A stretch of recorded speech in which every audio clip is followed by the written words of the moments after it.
할렐루야. 주일 예배 나오신 성도님들을 주님의 사랑으로 사랑하고 축복합니다. 오늘도 우리의 전 마음을 다해서 하나님 앞에 온전한 예배로 나아가기를 소망합니다. 같이 찬양하시겠습니다.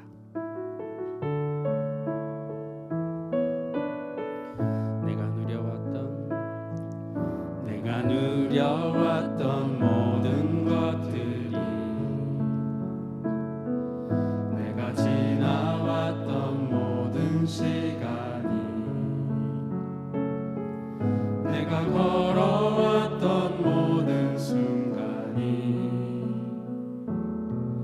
당연한 것 아니라 은혜였소. 아침 해가 뜨고 저녁에 노을,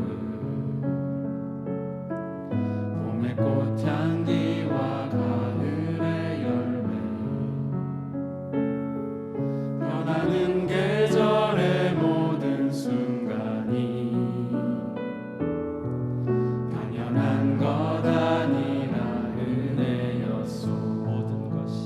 모든 것이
여기 함께 하시네. 나 예배해, 나 예배해. 이곳에 운행하시네. 나 예배해, 나 예배해. 모든 마음 위로하시네. 나 예배해, 나 예배해. 상한 자 치유하시네. 나 예배해, 나 예배해. 그는 세기를, 그는 세기를 만드시는 주, 큰 기적 행하시는 주, 그는 나의 하나님. 그는 약속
다시 일어나셔서 살아계신 하나님 앞에 영광스러운 주일 예배 올려드리겠습니다. 찬송과 존귀 영광과 권능 부요와 지혜와 힘 찬송과 존귀 영광과 권능 부요와 지혜와 힘 오늘 주께 주님께 보좌 위에 앉으신 주님 오늘 주께 주님께 보좌 위에 앉으신 주님 하나님 다시 한번 찬양합니다. 찬송과 존귀 영광과 권능 부요와 지혜와 힘 찬송과 존귀 영광과 권능 부요와 지혜와 힘 오늘 주께 주님께 보좌 위에 앉으신 주님 오늘 주께 주님께 보좌 위에 앉으신 주님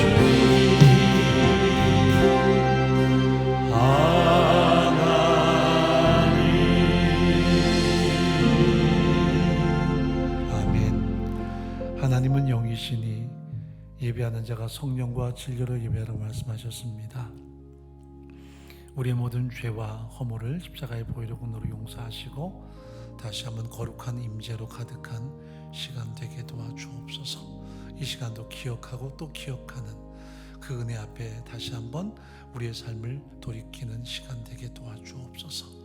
침묵 가운데 기도 올리겠습니다.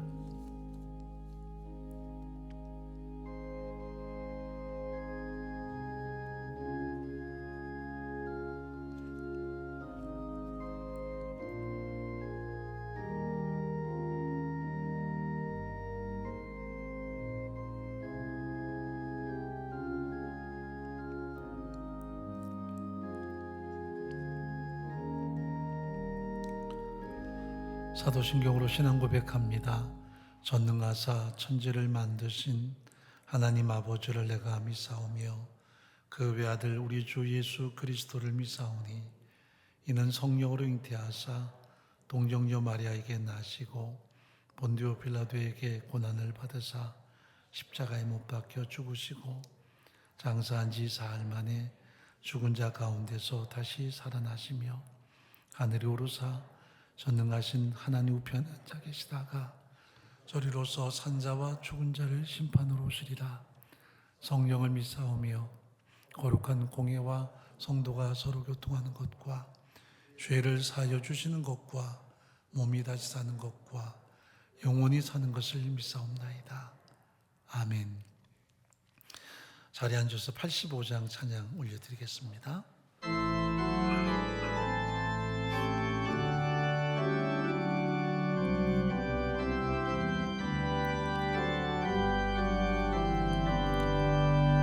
구주를 생각만 해도 내 맘이 좋거든 주 얼굴 뵈올 때야 얼마나 좋으랴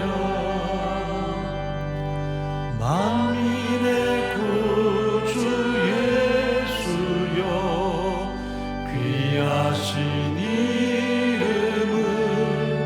천지의 온갖 이름 주 비하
사랑의 하나님, 감사 찬송을 드립니다. 은혜 아님은 주님을 나의 주님이라 고백할 수조차 없는 저희들을 오직 하나님의 은혜로 자녀 삼아 주시어 귀한 예배 자리에 서게 하시니 감사를 드립니다. 더욱 확산되는 코로나 국면 속에서도 예배를 갈망함으로 현장과 온라인으로 함께 예배드린 저희들을 축복하사 오직 하나님의 사랑과 은혜만을 기억하는 저희들 되게 하옵소서. 코로나로 기나긴 시간 동안 혼란과 어려움도 많았지만 하나님의 은혜로 넉넉히 감당할 힘 또한 주셨음을 감사드립니다.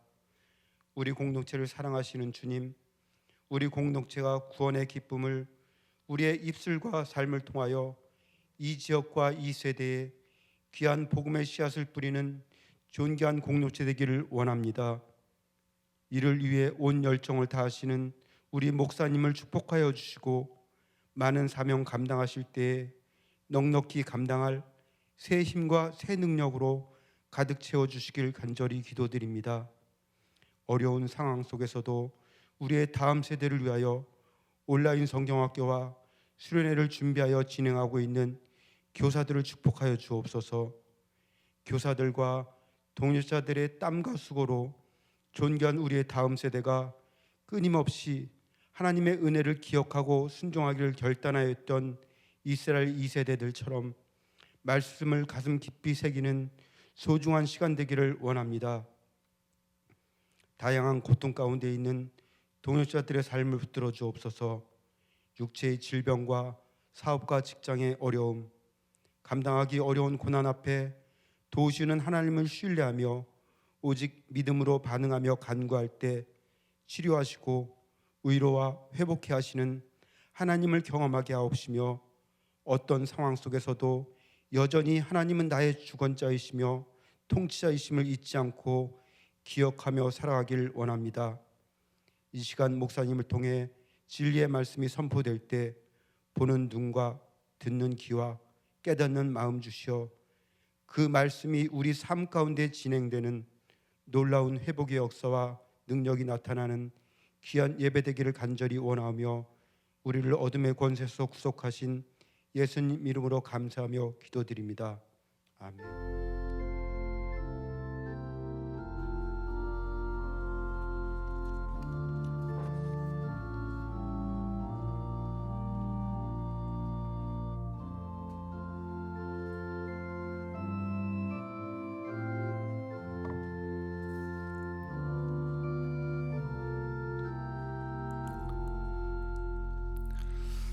몇 가지 광고 말씀 올려드리도록 하겠습니다. 은혜 공동체는 철저한 방역 체계에 의해서 예배가 지금 진행되고 있고요.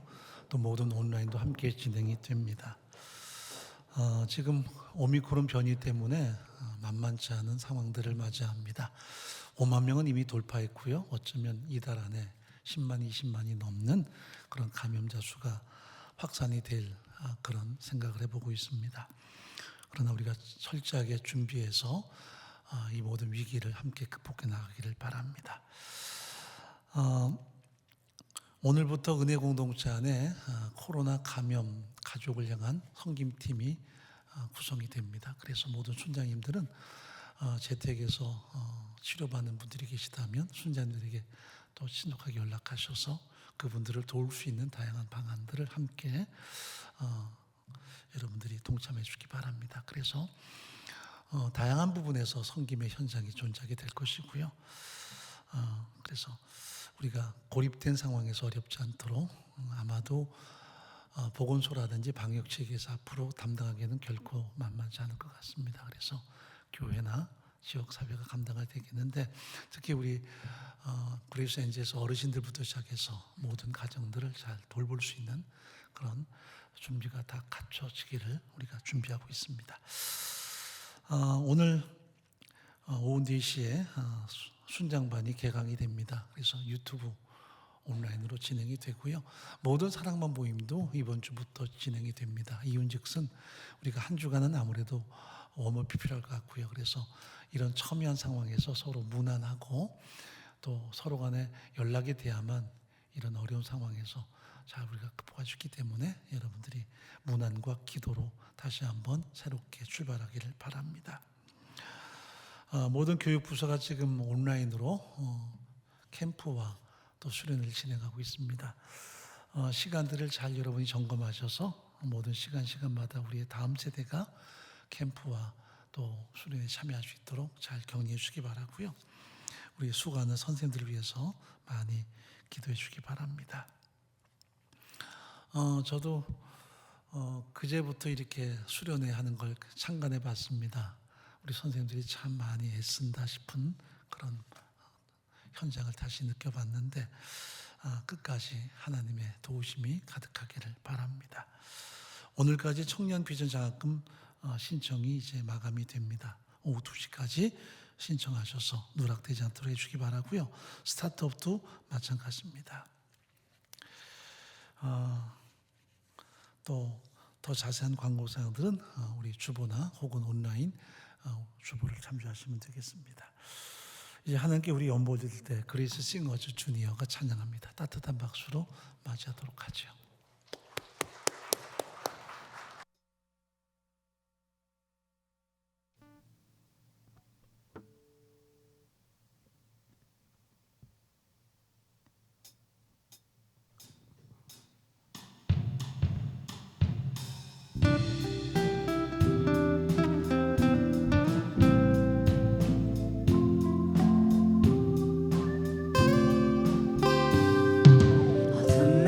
지나고 그가 빛을 발하니 쓰러져가는 우리 영혼 주가 붙잡아 주시니 우린 쉬지 않으리 이 길에 끝이 있으니 한 걸음 한 걸음 주와 함께 걸으리 우리의 걸음이 끝나는 그날 매 순간 함께 하시니 우릴 안아주시니 더 이상 눈물 없으니 당신의 그 나라 안에서 이제 영원히 주 품 안에서 우리 찬양하겠네. 우리 가는 이 길 세상이 미련하다 해도 우리는 주가 보여주신 그한 소망이 있으니 어둠의 조각조차 그곳에 들이지 못해 당신의 나라에 우리 영원히 거하네.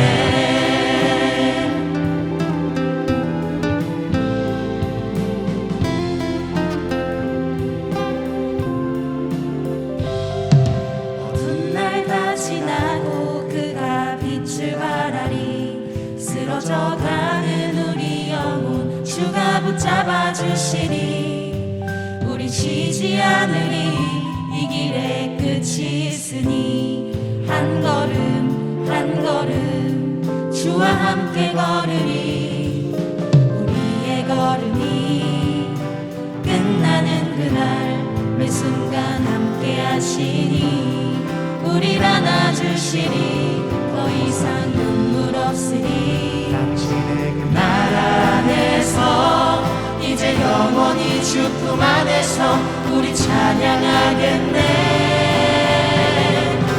우리 가는 이 길 세상이 미련하다 해도 우리는 주가 보여주신 그한 소망이 있으니 어둠의 조각조차 그곳에 발들이지 못해 당신의 나라에 우리 영원히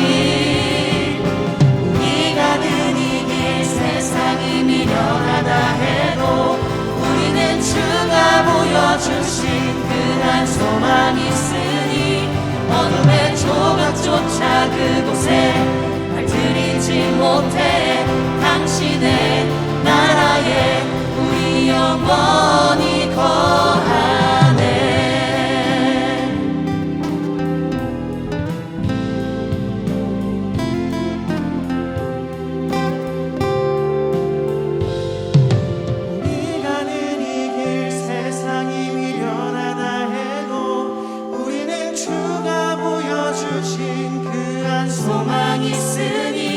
어둠의 조각조차 그곳에 들이지 못해 당신의 나라에 우리 영원히 우리가 는 이길 세상이 미련하다 해도 우리는 주가 보여주신 그 한 소망이 있으니 어둠의 조각조차 그곳에 들이지 못해 당신의 나라에 우리 영원히 당신의 나라에 우리 영원히 거하네.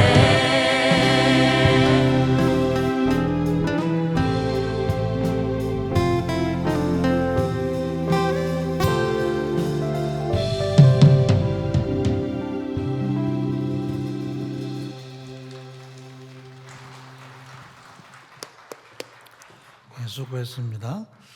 하나님 말씀 보도록 하죠. 하나님 말씀 사사기 2장에서 보겠습니다.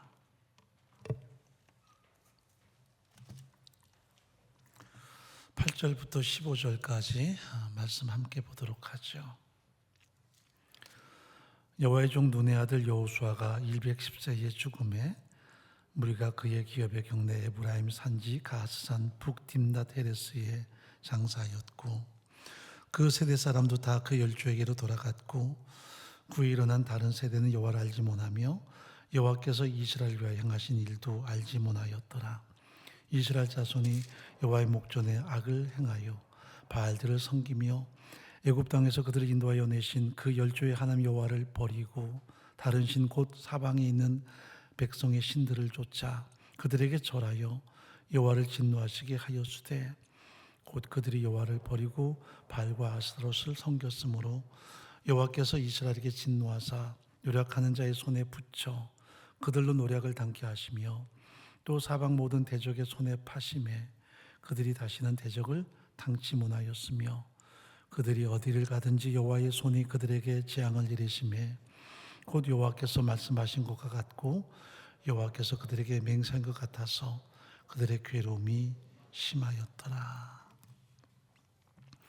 기도하겠습니다. 인생에도 봄이 오게 하시는 하나님 아버지, 크신 은혜를 진심으로 감사합니다. 우리의 삶에 다양한 어려움과 눈물과 고통이 존재하지만 그런 과정을 통해 순도 높은 믿음으로 이끌어주셨음을 찬양합니다. 하나님을 더 경외하며 믿음 안에서도 하나님 앞에 무릎 꿇게 하시고 그 은혜 그 사랑을 갈망하는 우리의 전 믿음 되게 하심을 송축합니다. 은혜로 살아왔습니다. 은혜 가운데 살고 있고 우리 인생의 마지막 순간까지 여전히 하나님의 은혜로 살아갈 것입니다. 어떤 상황 조건에서든지 하나님만을 바라보고 의지하며 하나님 앞에 우리의 삶을 위탁하는 전적인 신앙 되도록 은총을 베풀어 주옵소서. 이 시간도 다양한 아픔을 겪는 동역자들을 돌아봐 주시고 주의 강한 능력의 발로 붙들어 주시옵소서. 육체의 모든 질병을 강건케 붙들어 주옵소서. 수술을 앞두고 있고 또 항암을 하고 있고 하나님의 도우심을 기대하며 가정에서 격리 치료 중에 있는 동역자들을 주께서 친히 찾아가서 어루만져 주옵소서.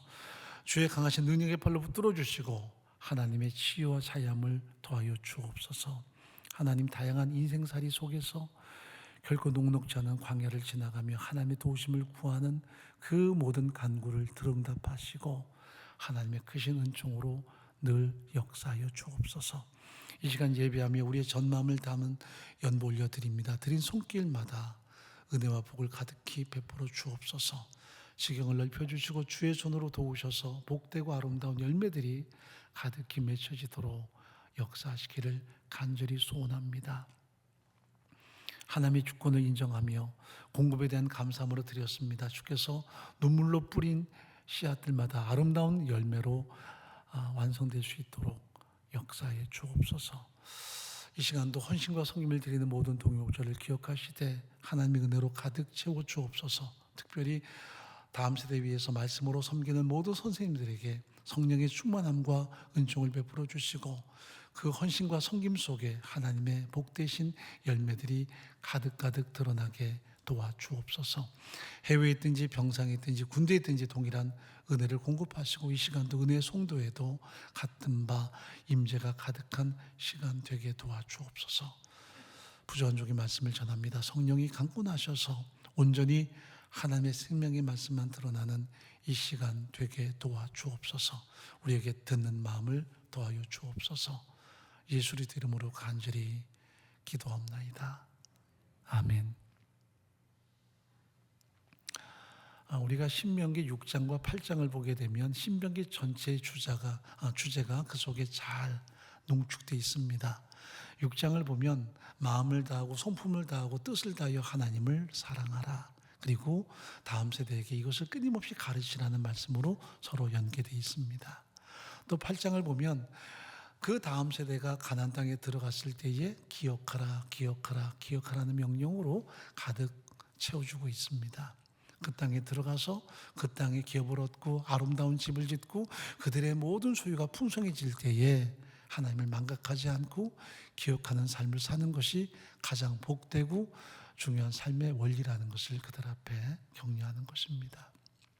그래서 신명기 전체가 하나님의 어떤 분이신지, 얼만큼 은혜를 베푸셨으며 얼만큼 그들에게 하나님의 복을 주셨는지를 기억하라. 항상 부모 세대는 기억하고 자녀들에게 가르치고 또 자녀 세대는 그것을 또 기억하고 또 다음 세대에게 가르치는 것이 진정한 신앙의 모습을 완성해 나가는 가장 중요한 모습이라는 것을 우리 앞에 드러내고 있습니다. 그래서 신명기를 우리가 한 단어로 설명한다면 기억하라 하는 하나님의 명령이다라고 말할 수 있습니다. 모세가 자신의 모든 사명을 완수하고 지금 모압 평지에서 이스라엘 2세대를 향해서 선포하는 내용이 신명기 전체의 내용입니다. 이제 여호수아를 위시해서 2세대가 가나안 땅을 향해 나갈 텐데 그 가나안 땅을 향한 그들의 가장 중요한 핵심적인 능력이 뭐냐면 어떤 전술도 아니었고요, 무기체계도 아니었고요, 그들의 용맹함은 더더욱 아니었습니다. 하나님의 은혜를 기억하라. 하나님께서 베푸신 구원과 하나님께서 끊임없이 그들에게 공급하신 은혜를 기억하라. 그 하나님에 의해서 미래를 향해 나가는 것이 진정한 용기라는 것을 이야기합니다. 진정한 용기란 두려움이 없는 것이 아닙니다.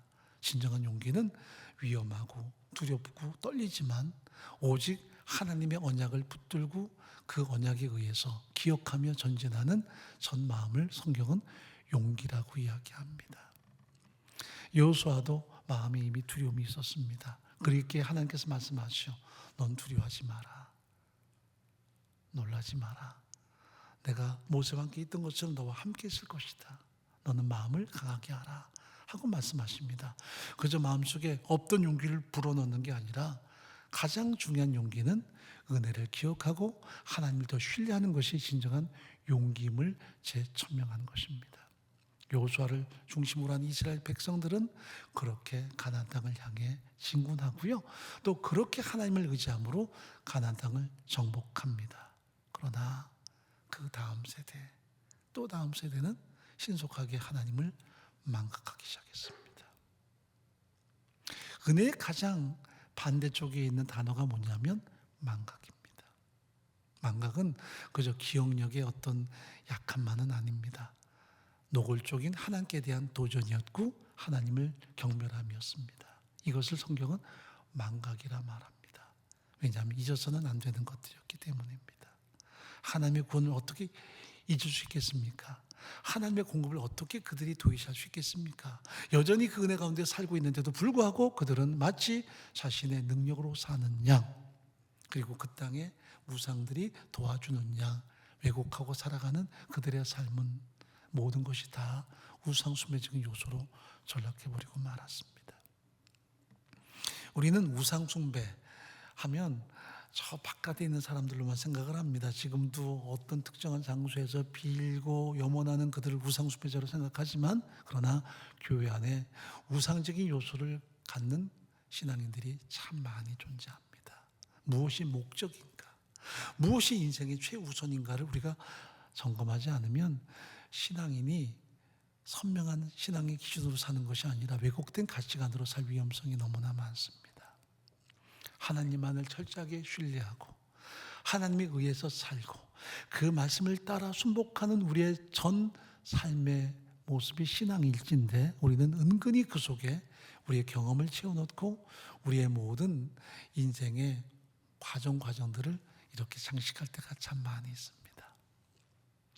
항상 선명한 기준은 은혜일지인데 나의 공로, 어떤 나의 노력, 나의 열심이 아닌 온통 하나님이 베푸신 호의와 사랑으로 내가 구원을 얻었고 하나님의 자녀가 되었고 여기까지 살아왔음에도 불구하고 마치 그것이 나의 열심인 양, 어떤 나의 신앙의 하나의 노력인 양 우리가 왜곡하면 그 자체가 종교성이 되고요.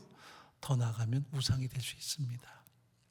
그래서 그 사람의 고백을 가만히 들어보면 이분이 진정한 크리스찬인가에 대해서 드러나요.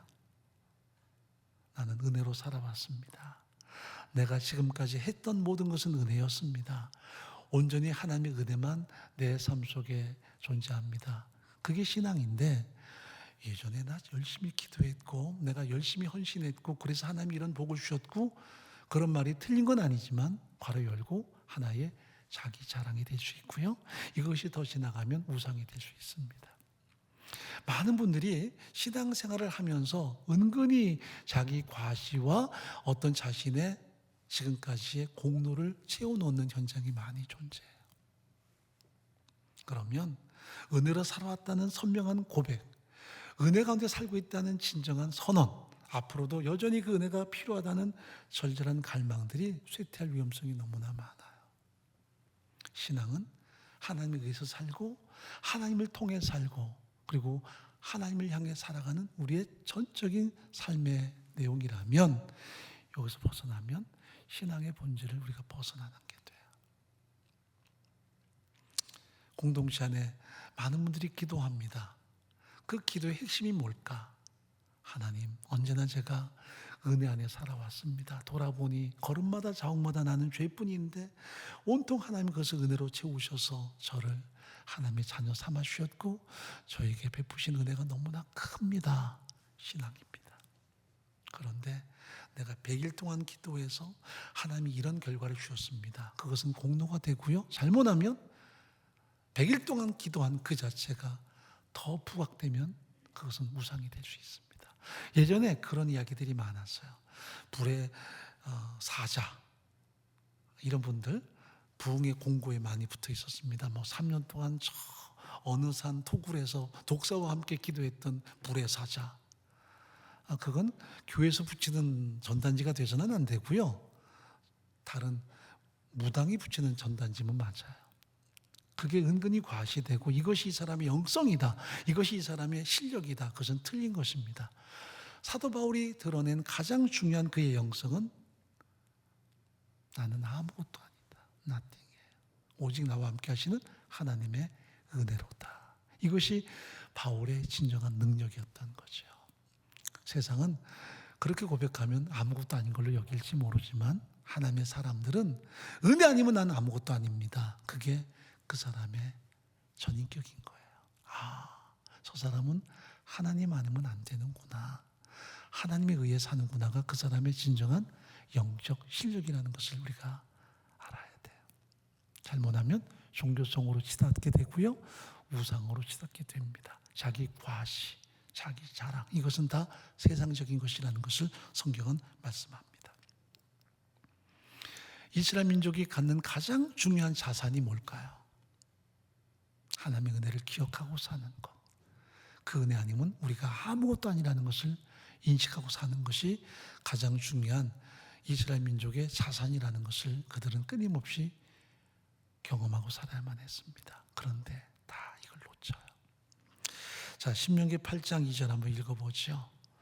내 하나님 여호와께서 이 40년 동안에 너로 광야의 길을 걷게 하신 것을 기억하라.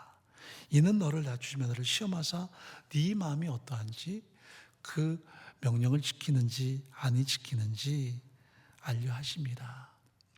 너를 낮추시며 너를 줄이게 하시며 또 너도 알지 못하며 내 열조도 알지 못하던 만나를 내게 먹이신 것은 사람이 떡으로만 사는 것이 아니요 여호와 입에서 나오는 모든 말씀으로 사는 줄을 너로 알게 하려 하심이니라.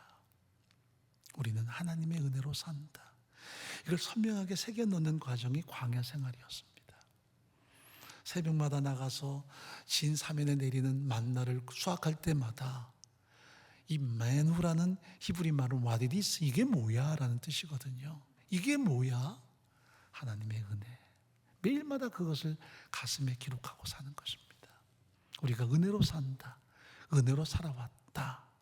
그런데 그 은혜로 점철된 삶은 가나안 땅에 들어가서 그들이 붙박이 된 삶을 살고 집을 짓고 자기의 기업에서 생산자가 될 때 망각해버리고 맙니다.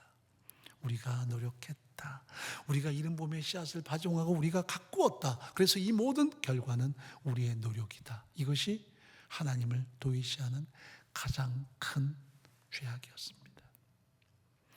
아무리 내 기업에다가 땅을 일굴고 씨앗을 뿌리고 가꾸어도 모든 것을 주관하시는 하나님, 공급하시는 하나님, 인생의 모든 주권자가 하나님이시기에 내가 노력했어도 결과는 하나님의 은혜일진데 그들은 내가라는 말로 모든 것을 다 덮어버리고 말아요.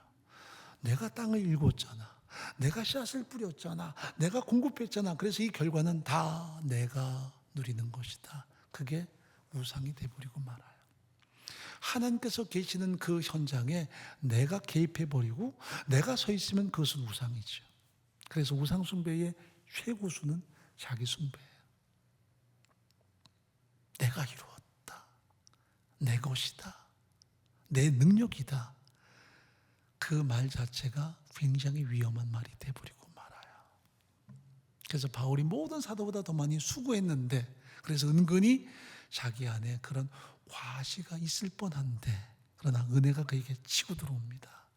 내가 아니요 오직 나와 함께 하시는 하나님의 은혜로다. 그러므로 기억하지 않는다라는 것은 단순하게 망각만이 아니에요. 은혜를 대적하는 것입니다. 하나님의 절대 주권과 하나님의 공급을 대적하는 삶의 모습이 망각이에요. 거기에는 하나님이 존재하지 않습니다. 자기만 존재합니다. 자, 사사기 2장 7절 말씀 읽어보도록 하죠.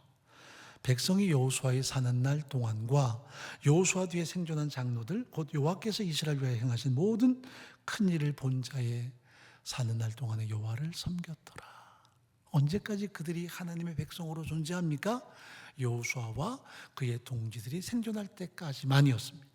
우리가 여호수아 24장을 보게 되면 그들이 그 땅에 붙박이 된 삶을 살면서 신속하게 그 땅의 우상을 숭배하고 자기들의 모든 삶의 주권을 자신에게 돌렸을 때 여호수아가 그들을 호출하죠. 그래서 세겜에 다 소집을 해서 그들에게 재천명합니다. 하나님이 이 땅을 주셨느냐? 하나님이 우리의 주권자시냐? 하나님이 공급자시냐? 아니면 이 땅의 모든 심판받은 가나안 종족의 우상들이 너희의 신이냐? 선택하라고 그들에게 경고합니다. 그 경고를 통해서 이스라엘 민족은 돌이킵니다. 우리가 우상을 쫓지 않겠습니다. 그래서 하나님의 주권을 인정하며 하나님 앞에 우리가 살아가겠습니다 하고 결단하는데 그러나 그들이 세상을 떠난 다음에 그들은 신속하게 하나님을 망각한 채 우상 앞에 무릎 꿇는 삶으로 전락해버리고 말았습니다. 저 망각저편으로 사라져버렸어요. 하나님의 주권, 하나님의 공급, 하나님의 은혜 다 사라져버렸어요. 하나님이 베푸신 그 애굽 땅에서의 포로 생활에서 이끌어내신 그 은혜와 사랑, 광야에서 공급하신 그 하나님의 사랑, 이 가나안 땅을 정복케 하신 하나님의 역사 다 망각해버리고 오늘 우리가 심고 우리가 거두고 우리가 누리는 이 모든 것은 내가 나의 주인이요 내가 나의 모든 욕구를 이루기 위한 목적이 되어버리고 말았어요. 그래서 전혀 다른 세대가 일어납니다. 2장 10절 말씀 읽어보죠. 그 세대 사람도 다 그 열조기로 돌아갔고 그 후에 일어난 다른 세대는 여호와를 알지 못하며 여호와께서 이스라엘 위하여 행하신 일도 알지 못하였더라. 그들의 기억 속에 하나님은 더 이상 존재하지 않았습니다. 하나님의 구원에 대해서도 하나님께서 행하신 역사에 대해서도 이집트에서 어떤 놀라운 은총을 베푸셨으며 광야에서 어떤 은혜를 끊임없이 공급했는지 그들은 다 망각했습니다.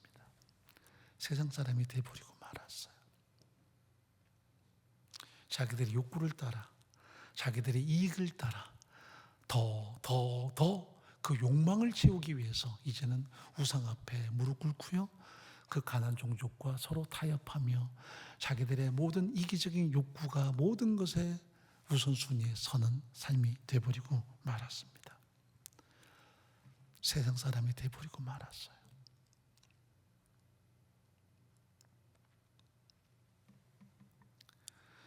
여러분, 다음 세대에게 가장 중요한 핵심적인 영향력의 핵심이 부모 세대예요.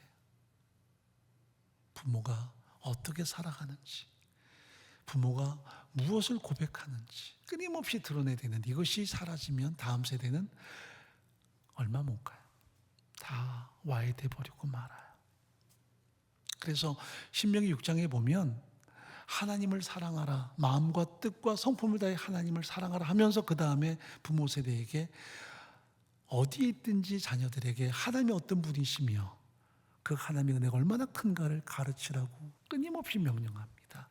길을 걸어갈 때든 혹은 가정에 앉았을 때든 어떤 일을 할 때든 하나님이 어떤 분인가, 적어도 내게는 그 하나님이 어떤 은혜를 베푸시는가를 드러낼 것을 부모 세대에게 명령합니다. 그러나 그 삶을 통해 드러내는 가르침이 잘못되면 다음 세대는 그 신앙의 궤도를 벗어나게 돼요. 그 세상 사람이 돼버리고 말아요. 이것이 성경이 말씀하는 신앙교육의 본질입니다. 여러분, 우리가 신앙 안에서 순수해져야지 순진하면 안 돼요.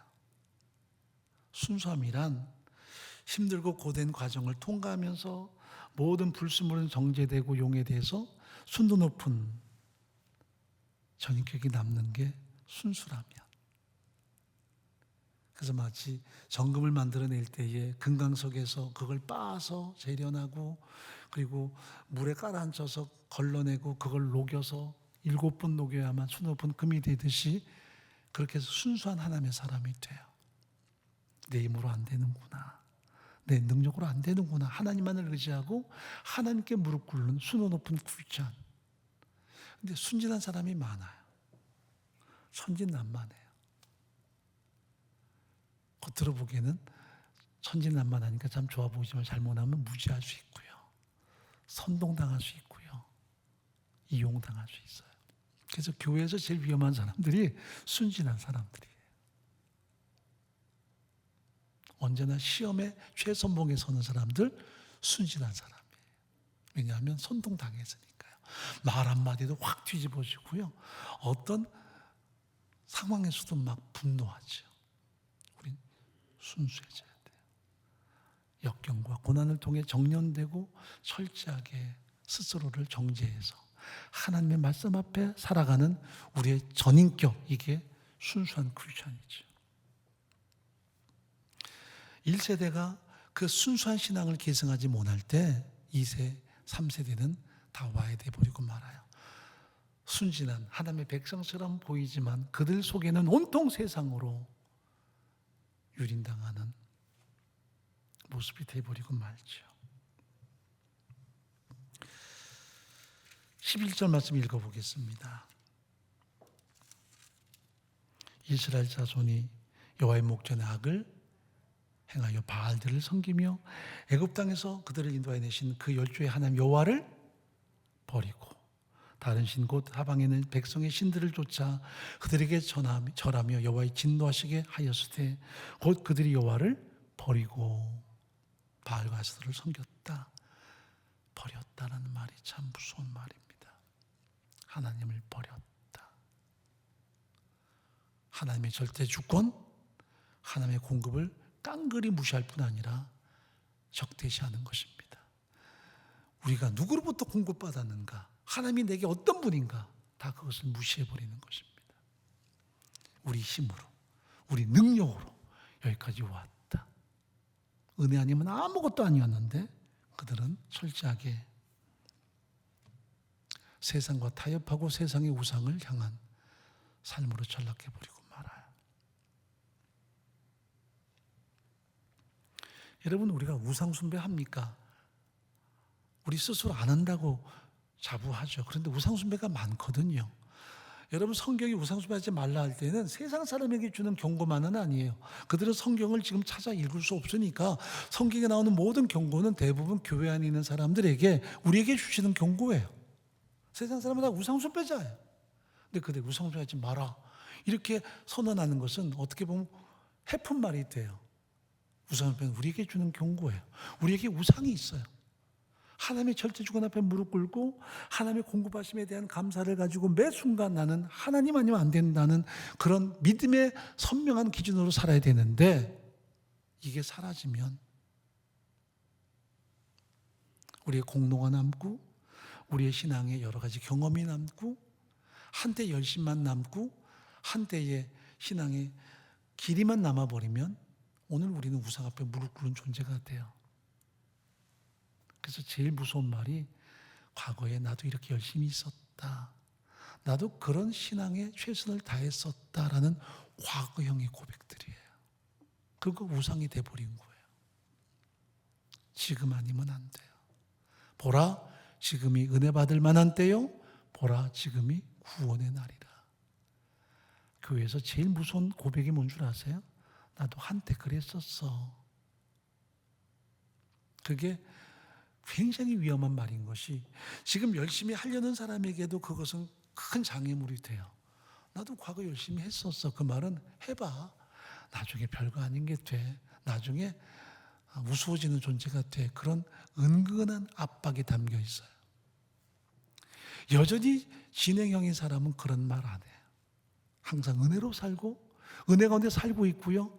은혜 앞에 끊임없이 우리가 순복할 테니까요. 그러나 공로가 남은 사람은 그 공로 가지고 끊임없이 장애물을 만들어요. 누군가 막 신앙에 불이 붙어서요, 예배당에 막 열심히 나오고 뭔가 하려고 애랬을 때 그게 얼마나 아름답습니까? 얼마나 순수합니까? 근데 한마디 툭 던집니다. 열심히 해. 근데 나중에 시험 들지 마. 나도 과거 열심히 했었는데 라는 그 말은 나는 우상숭배자가 됐다는 얘기예요. 왜?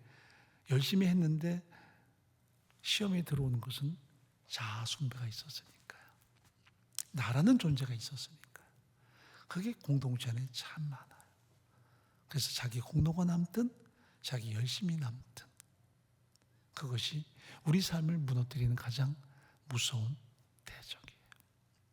우리는 가나안 종족이 일어나서 이스라엘 민족을 끊임없이 압박했다, 그들을 공격했다라고 말하지만 성경을 보면 그들이 여호와를 버리고 여호와를 떠나매 태양을 등지면 항상 그림자가 깃드는 것처럼 떠났기에 나타나는 결과가 가나안 종족이 강해지는 것이었습니다. 하나님을 바라보면 그들은 제어당했고 철저하게 눌렸는데 하나님을 도외시할 때 그들은 힘을 갖기 시작합니다. 우상 앞에 돌이키면, 하나님만을 사랑하고 하나님만 의지하는 전직에서 돌이키면 세상의 모든 것이 나를 장악하는 삶이 되어버리고 말아요.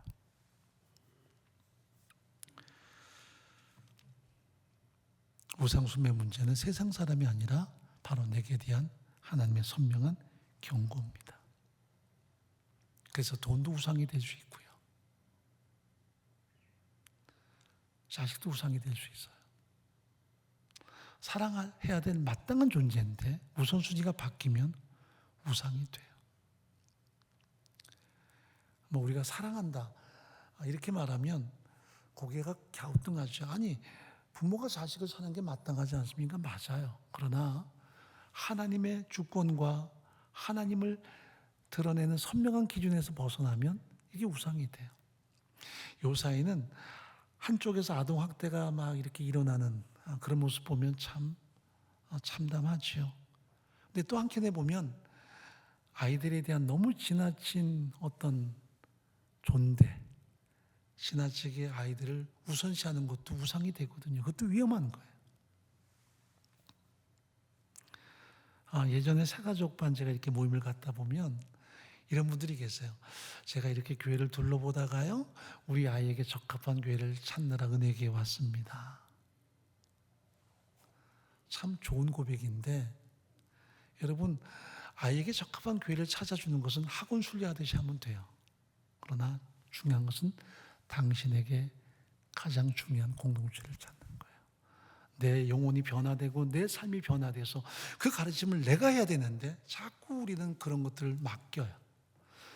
여러분, 세상 지식은 선생님에게 맡기고 학원에 맡길 수 있지만 신앙교육은 부모가 해야 돼. 그래서 길을 걸어갈 때든 가정에 있을 때든 끊임없이 들어야 되는 것이 신앙교육은 부모 세대에 감당해야 돼요. 하나님을 사랑해라. 하나님을 경외해라. 말씀 앞에 순종해라. 이것은 부모가 아니면 누구도 개입하기 어려운 부분이에요. 부모가 해야 돼요. 여러분, 요사이 온라인 수업하고 주일날도 온라인으로 예배하고 가뜩이나 예배당에 와도 1시간 남짓한 그 시간에 뭘 가르치겠습니까? 그런데 지금도 온라인으로 하니 훨씬 더 어렵죠. 부모가 가르치지 않고 어느 누구에게 신앙교육을 시키겠습니까? 이럴 때 더 중요한 선명한 기준이 필요하죠. 우리가 히스기야를 보면 그가 죽을 병 걸려서 하나님의 은혜로 회복이 됩니다. 사실 죽을 수밖에 없는 상황에서 생명을 얻고 그때 자식을 얻어요. 그 자식이 므낫세였습니다. 므낫세가 12살 되던 해에 히스기야가 세상을 떠나고요. 12살의 어린 나이에 므낫세는 왕이 올라서 무려 55년 동안을 통치자가 됩니다. 그런데 그 삶의 모든 현장은 다 하나님을 도외시한 채 우상 앞에 무릎 꿇고 아버지의 모든 신앙 행적을 다 지우는 일이었습니다. 왜 그런 일이 벌어졌을까? 히스기야가 병에서 노임받고 난 다음에 행했던 일련의 삶들을 보면 그럴 만하다 싶어요. 하나님께 영광을 돌리지 않고 온통 자기 이름을 높이고 바벨론에서 사신들을 보내서 당신이 어떻게 아시리아의 군대를 대적했으며 당신이 죽을 가운데서 건진받았으면 갈 때도 살아계신 하나님을 높이는 게 아니라 자기 왕궁 곳간을 열어서 자신의 뭔가 힘을 과시하려고 할 때 그의 삶은 하루씩 몰락합니다. 은혜로 사는 건 일평생 정말 준비하고 끊임없이 순수함을 갖추는 과정이라면 그의 삶이 와야 되는 것은 순간이에요. 그때 태어난 아들이었습니다. 아버지의 뒤를 보고 성장했는데 하나님을 경외함이 없어요.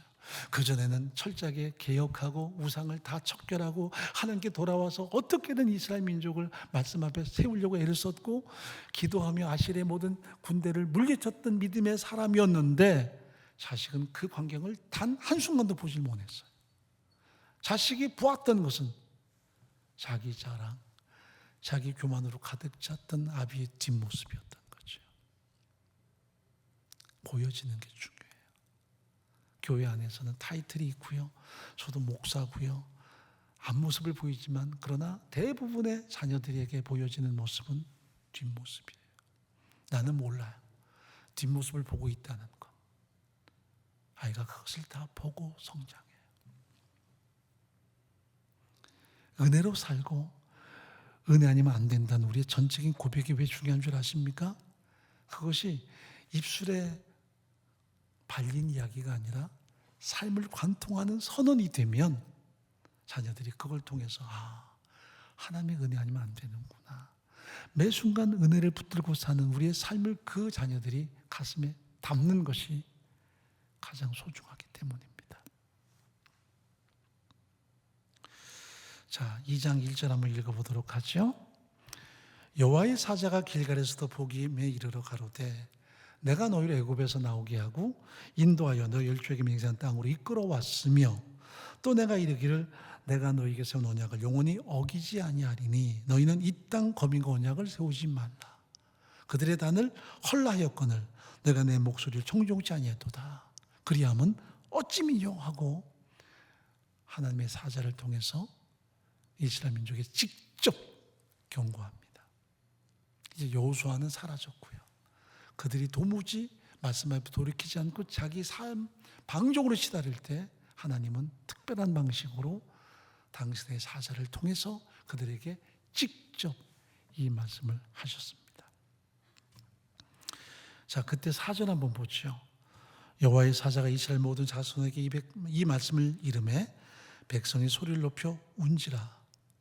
그러므로 그것을 이름하여 복임이라 하니라. 우리가 거기서 여호와께 제사를 드렸더라. 이 복임이란 말은 울었습니다 하는 뜻이거든요. 얼마나 울었는지 자기들이 하나님께 돌이키겠다 다짐한 그 장소 이름을 복임이라 붙였습니다. 울음의 장소예요.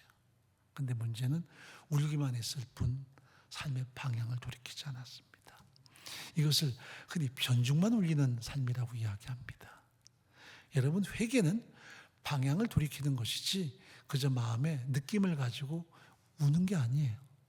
중요한 것은 방향 전환입니다. 철저하게 방향을 바꾸는 거예요. 그들이 울고 그런 다음에 필링은 있었는데 방향을 바꾸지 않을 때 여전히 삶은 그 자리인 거예요. 그럴 때 이방이 일어나서 그들을 제압하고 그들을 장악하기 시작합니다. 하나님이 그들에게 붙여서 얘들아 니들이 얘들 좀 혼내라는 게 아니었어요. 자기들이 하나님을 버리고 하나님을 도외시할 때 이방은 일어나는 것입니다. 그들을 압박하고 그들을 철저하게 제어하기 시작합니다. 우는 걸로 끝나서는 안 돼요. 필링으로 끝나서도 안 돼요. 돌이켜야 돼요. 방향 전환해야 돼요. 내 인생의 주권자가 누구시며 내가 무엇으로 살아왔는지 무엇으로 살아갈 것인지를 선명하게 선언하지 않으면 안 돼요. 자, 예레미야 4장 1절 한번 읽어보겠습니다. 여호와께서 가라사대 이스라엘아 네가 도리 오려든 내게로 돌아오라. 네가 만일 나의 목전에 가증한 것을 버리고 마음이 요동치 아니하며 진실과 공평과 정의로 여호와의 삶을 가리켜 맹세하면 열방이 나로 인하여 스스로 복을 빌며 나로 인하여 자랑하리라. 돌아와야 되는데 하나님께로 완전히 돌이켜야 돼요. 안 그러면 진정한 회개가 아니에요. 우리는 주일마다 복임, 우는 걸로 끝나지 않을까. 우는 것도 대단하죠. 근데 뭔가 마음의 느낌으로 끝나지 않을까. 방향 돌이켜야 돼요. 하나님 절대 주권과 하나님의 공부에 대한 감사함으로 끊임없이 살아야 돼요. 은혜를 기억하고 그 은혜 안에 다시 한번 우리의 삶을 견고하게 구축하는 신앙이 필요해요.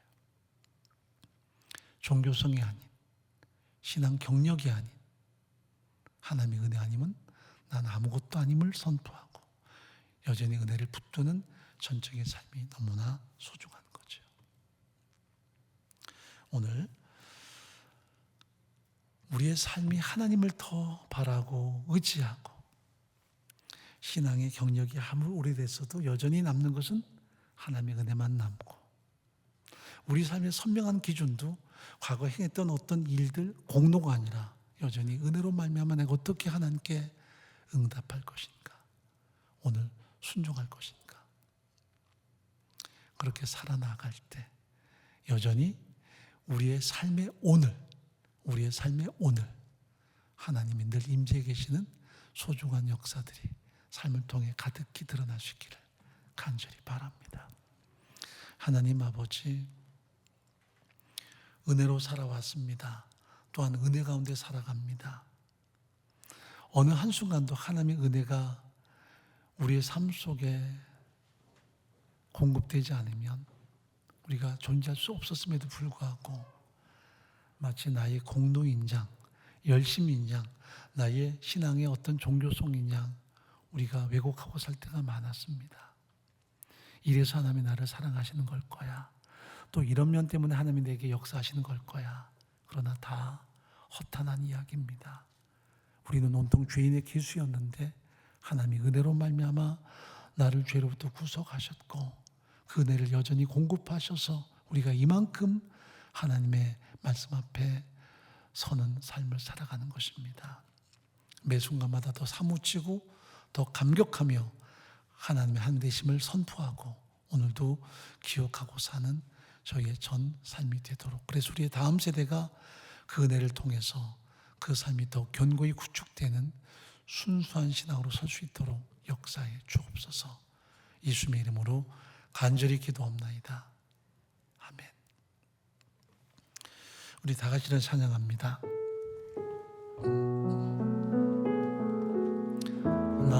주님만을 섬기리. 나 주님만을 섬기리. 헛된 마음 버리고 성령이여 내 영혼 충만하게 하소서. 주님 앞에 내 생명 드리리라. 아멘. 두 손 들고 찬양합니다. 두 손 들고 찬양합니다. 다시 오실 왕 여호와께 오직 주만이 나를 다스리네. 나 주님만을 섬기리. 헛된 마음 버리고 성령이여 내 영혼 충만하게 하소서. 주님 앞에 내 생명 드리리라. 주님 앞에 내 생명 드리리라. 아멘. 기도하겠습니다. 우리가 늘 은혜 가운데 살아갑니다. 은혜의 반대말은 망각입니다. 망각 속에는 우리의 자랑과 우리의 교만함과 우상 숭배가 가득 채워져 있습니다. 있는다는 것이 가벼운 것이 아니라는 사실이죠. 은혜 때문에 우리가 여기까지 왔습니다. 근데 우리의 과거를 항상 공로로 채워서 은혜를 대적하고 있지는 않습니까? 그리고 우리가 걸림돌로 살지는 않습니까? 장애물로 가득 채우지는 않습니까? 은혜, 한량없는 은혜, 갚을 수 없는 은혜, 은혜에 대한 감사와 감격으로 오늘 살아가며 그 은혜가 나를 일으켜 세우는 소중한 역사의 능력 되게 도와주옵소서. 우리 잠깐 동안 함께 기도하겠습니다.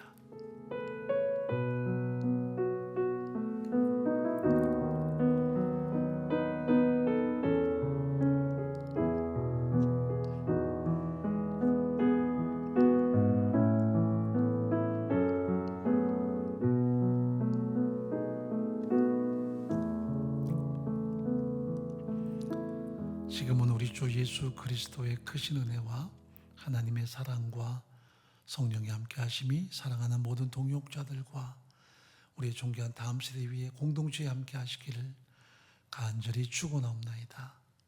아멘.